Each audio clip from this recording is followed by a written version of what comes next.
Hello everybody, my name is Sinvicta and welcome to another video here on the Sinvicta gaming channel for Diablo 4. And as you can tell by the thumbnail as well as the title of this video, farm this spot before it gets nerfed by Blizzard. This is the new loot cave, as people are calling it, and I know that some people have probably already done some videos on this spot, but I wanted to share it on my channel just in case you are not privy to it, and I'm going to show you that location right now. But of course, before we get to that, if you want to see more Diablo 4 content here on the gaming channel, make sure you click the like button, leave a thumbs up, comment down below, let me know, did you know about this spot? Did this video help you at all? And if it did, of course, please consider subscribing here on the Sinvicta gaming channel. Now, getting right to it, this is going to be the location. All you got to do is teleport over here to, I'm going to say Verizes over in Hawazar, and it's literally just a hop, skipping, and jumping away over here to the ruins of Eridu. And what is really nice about this spot, in comparison to the Champion's Demise spot that you saw earlier last week on my channel, is that this one is going to be easier to farm. It's way more efficient and actually has been untouched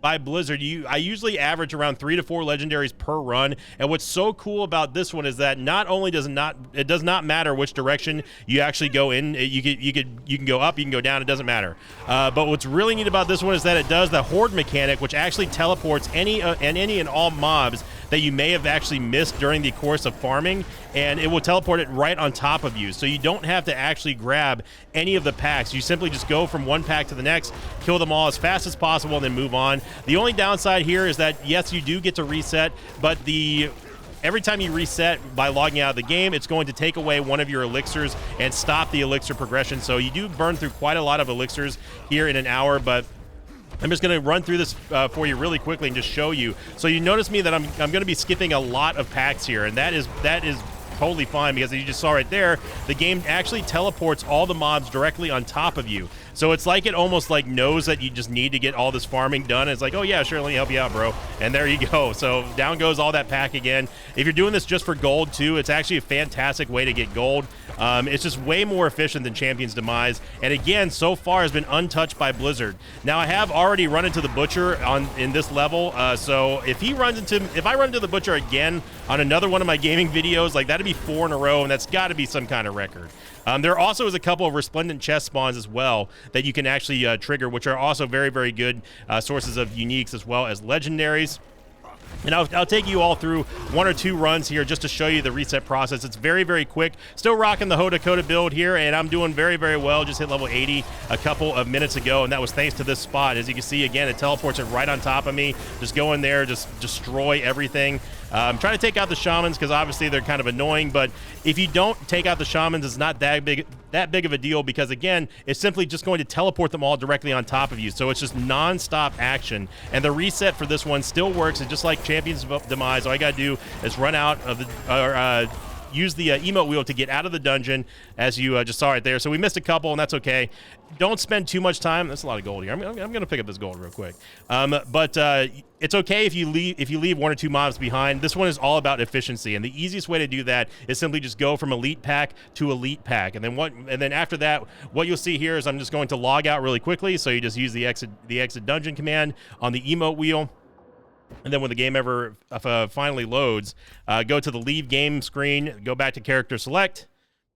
Usually takes a second or 2, and then just double click yourself to get back in, and then boom, you're ready to go once again on the run. And you can probably farm this for an hour. You probably make a ton of XP. I have no idea what the numbers are on it, but I know that I made a lot of gold. It didn't take me very long to go from Paragon 80 or level 80 after hitting it, going to my first Paragon point. It took maybe 20 minutes. So there's a ton of XP to be gotten here.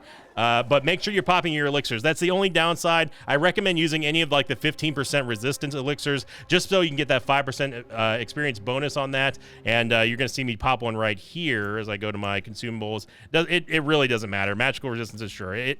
As long as you're not wasting like any of like the damage elixirs or the crit elixirs, you're going to be totally fine. And I usually average at least 2 to 3 legendaries per run. Although ironically, I didn't get one on that one just because, well, I mean, the game knows that I'm recording now, of course. So.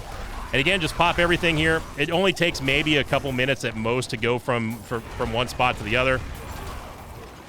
And yeah, that would be 2 legendaries there, so it's definitely making up for the last run. And we'll just go ahead and take those. This is also a great source if you're looking for aspects. If you're looking for gold, you can sell the legendaries. You can take the aspects. You can extract them at the occultist.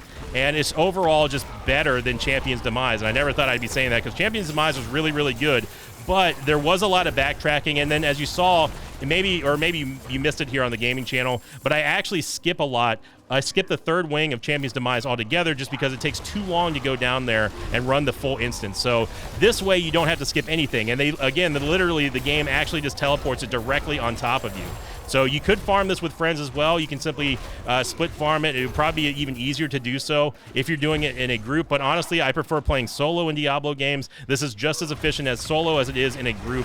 You might be able to clear it like maybe 10 or 20 seconds faster if you're in a group or not, especially if you got like a big AoE class like a sorcerer or maybe even a necromancer.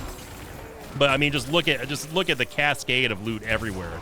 It's so good. So there are also ultra spawns in here. So if you get lucky and you don't get a cursed shrine, definitely take advantage of that and then just go absolutely ballistic and take down everything you want. Again, just gold rains from the heavens. If you get a cursed shrine, the same policy here applies for the cursed shrines that I employed for a Champion's Demise. I don't really care about the cursed shrines at all. It's just kind of a waste of time and just a generally inefficient way to farm. So.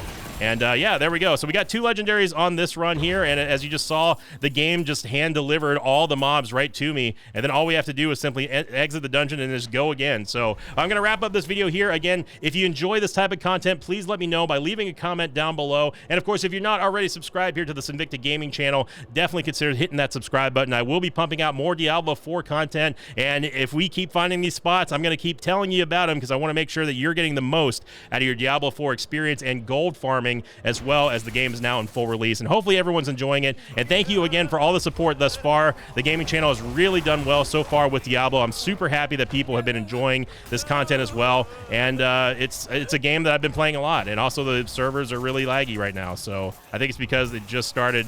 It's 5 o'clock in the morning. So either way, thank you for watching. Hope you enjoyed it, everyone. And as always, I will see you all next time. Until then, so long, everybody.